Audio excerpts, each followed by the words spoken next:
Basic character of amine आज का topic है बच्चों, और बहुत आसानी से आपको समझ में आएगा, बशर्ते वीडियो पूरा देखिए।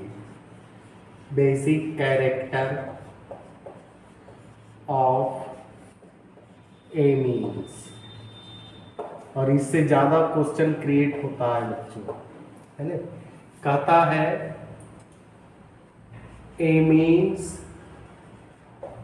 Amines are basic in nature. कहता एमीन जो होता है नेचर में बेसिक होता है। पूछेगा क्यों? Because it react with base to give salt. क्योंकि ये बेस से रिएक्ट करता है तो साल्ट का फॉर्मेशन करता है। देख लेते हैं। NH2 ये प्राइमरी एमीन है बच्चों, नाइट्रोजन पर लोन पेयर इलेक्ट्रॉन है, और जब सेंट्रल आइटम पर लोन पेयर इलेक्ट्रॉन होता है तो इलेक्ट्रॉन को डोनेट करता है ना। उस हिसाब से ये लिविस के अनुसार बेस होगा, लिविस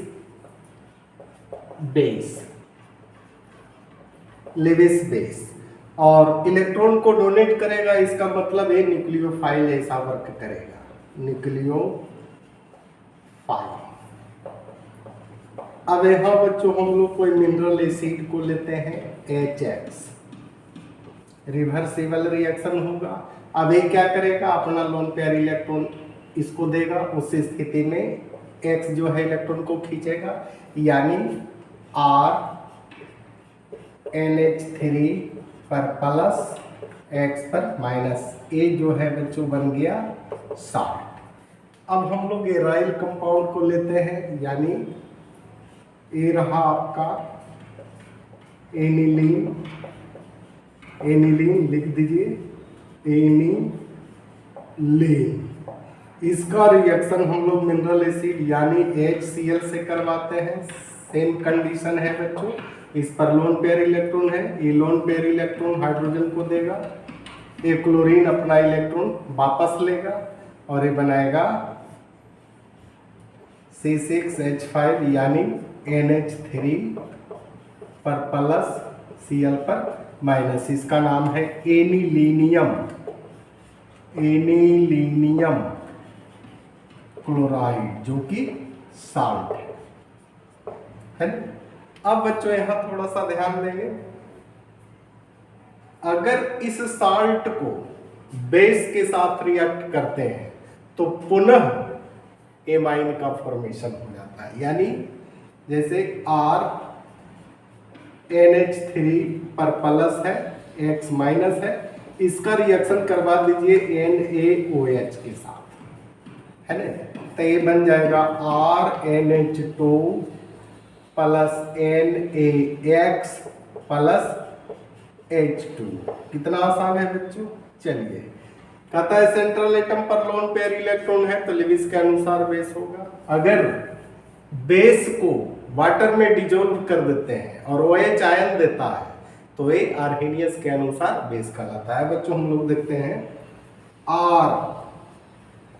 RNH2, इसको वाटर में डिजोल्व कीजिए, रिवर्सिबल रिएक्शन होगा, ये बनेगा RNH3 प्लस OH पर माइनस। अब बच्चों यहाँ देखिए, OH आयन दे रहा, स्वाभाविक है बेस है, और ये जो है इक्विलिब्रियम, रिवर्सिबल रिएक्शन है तो इक्विलिब्रियम होगा, तो इक्विलिब्रियम कांस्टेंट आएगा, यानी K इक्वल टू प्रोडक्ट का कंसेंट्रेशन डिवाइडेड बाय रिएक्टेंट का कंसेंट्रेशन, यानी RNH3 पर प्लस का कंसेंट्रेशन और इसी प्रकार से OH है इसका कंसेंट्रेशन डिवाइडेड बाय रिएक्टेंट आ गया RNH2, फिर है H2O। अब बच्चों यहां ध्यान दीजिएगा, H2O को इधर ले चलाइए, और चूंकि ये रिएक्शन किसके लिए? बेस के लिए है, तो इक्विलिब्रियम कांस्टेंट फॉर बेस यानी Kv आ जाएगा, Kv बराबर R NH3 पर plus OH minus divided by R NH2। यहाँ बच्चों यहाँ कर दीजिए Kv बराबर इक्विलिब्रियम कांस्टेंट फॉर बेस। अब बच्चों यहाँ थोड़ा सा और ध्यान दीजिएगा, ये जो है आपका Kv है ना, इसके आगे माइनस लॉग कर देते हैं तो ये हो जाएगा PKv है ना। Kv का अगर वैल्यू स्ट्रॉन्गर होगा यानी लार्जर होगा,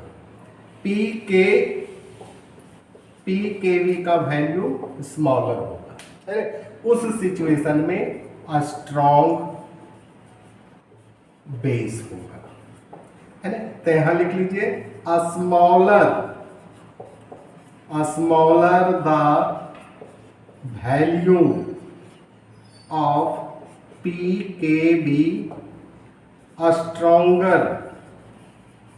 stronger is the base। अब बच्चों यहां तक छाप लीजिए। अब बच्चों हम लोग देखेंगे अमोनिया वर्सेस अल्काइल एमीन के बेसिक स्ट्रक्चर को। तो एक तरफ आप लिख दीजिए NH3 और एक तरफ लिख दीजिए अल्काइल एमीन। अब इसका जो है बच्चों PKb वैल्यू है 4.75 और इसका जो है PKb वैल्यू जो है 3 to 4.22। स्वाभाविक है इसका PKb वैल्यू कम है, इसका बेसिक स्ट्रेंथ अमोनिया के अपेक्षा ज्यादा है। अब बच्चों एक रीजन और देख लेते हैं, NH3 इस पे लोन पेयर इलेक्ट्रॉन है, लोन पेयर इलेक्ट्रॉन दर्शा दीजिए। अब यहां जो है अल्काइल एमीन है NHH, यहां जो है R है, लोन पेयर इलेक्ट्रॉन है। अब यहां ध्यान दीजिएगा अल्काइल एमीन में अल्काइल ग्रुप जो है प्लस I इफेक्ट को शो करता है। इसका मतलब ये क्या है, electron donating group, electron donating group. अब यहां ध्यान दीजिएगा, यहां से इलेक्ट्रॉन फेंकेगा तो नाइट्रोजन पर इलेक्ट्रॉन डेंसिटी बढ़ेगा यानी रिपल्सन बढ़ेगा, रिपल्सन बढ़ेगा तो इलेक्ट्रॉन को ये फेंकेगा, ज्यादा इलेक्ट्रॉन को फेंकेगा, जिसके कारण बेसिक स्ट्रेंथ अल्काइल एमीन का अमोनिया से क्या होगा, अधिक होगा। अब बच्चों हम लोग आ जाते हैं, ए रहा आपका प्राइमरी एमीन NH2, ए रहा आपका सेकेंडरी एमीन NH, ए रहा आपका टर्शियरी एमीन। अब ये तीनों में अंतर क्या है, इसमें देखिए तीन जो है अल्काइल ग्रुप यानी I इफेक्ट, इलेक्ट्रॉन ज्यादा फेंकेगा, इलेक्ट्रॉन डेंसिटी इस पर ज्यादा होगा, इलेक्ट्रॉन एक्सेस होगा तो ये फेंकेगा। उस स्थिति में इसका जो है बेसिक स्ट्रेंथ अधिक होगा, तब इसका होगा और तब इसका होगा और तब जाकर के आपका अमोनिया का होगा। इसी के साथ बच्चों